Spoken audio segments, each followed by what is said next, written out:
Bonjour, je suis Hakim Al-Alam et je vous propose ma chronique du lundi 25 juillet 2022.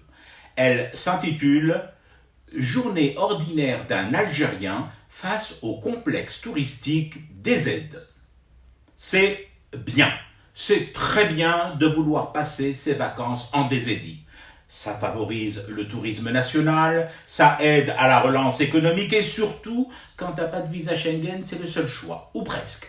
Mais pour ça, il faut t'organiser. Je ne vois pas pourquoi, quand tu dois te rendre en Espagne, en Italie ou en Grèce, tu t'organises, tu ne rouspètes pas à préparer ton voyage et ton séjour. Et là, parce qu'il s'agirait d'une réservation dans un complexe DZ, ici même, tu prendrais cela par-dessus l'agent.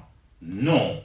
Organisation, le maître mot. Et donc, un planning rigoureux et serré. Réveil le matin aux aurores. Attaque de la banque de ta localité ou braquage du bureau de poste selon disponibilité, liquidité et faisabilité. Ensuite, direction le barbier de ton village qui fait office de cambiste et qui se prénomme Sophia. Change des billets de la banque en bifton moins marqués, moins tracés.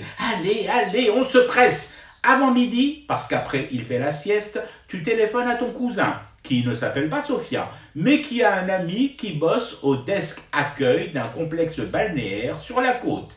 Les réservations dans ce complexe sont closes depuis le 5 juillet 1962, mais lui peut te débrouiller une place, éjecter une précédente option pour la remplacer par la tienne.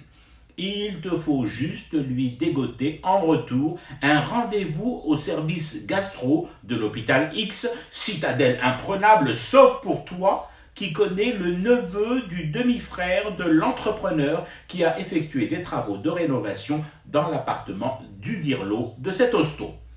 Oui, bon, ça peut te sembler compliqué comme cheminement, mais non.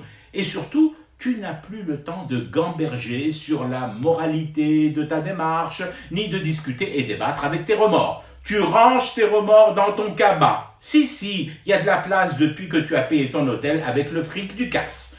Oui, bon, il est vrai que t'es un peu frustré. Je te comprends. Tout ce butin, le pactole pourtant rondelé de ton hold-up, n'a pas pu couvrir les frais d'un séjour de 15 jours en demi-pension, boisson non comprise, dans un complexe DZ. Mais ne t'apitoie pas sur ton sort, ressaisis-toi, que diable! L'année prochaine, soit tu achètes ton visa Schengen, soit tu attaques le même jour l'agence bancaire et le bureau de poste de ton patelin.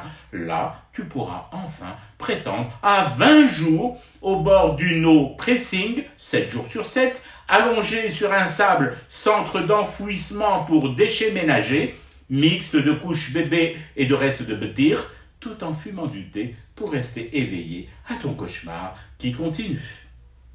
C'était Hakim Al-Alam, je vous retrouve demain pour une autre chronique et une autre façon de dire son amour à l'Algérie.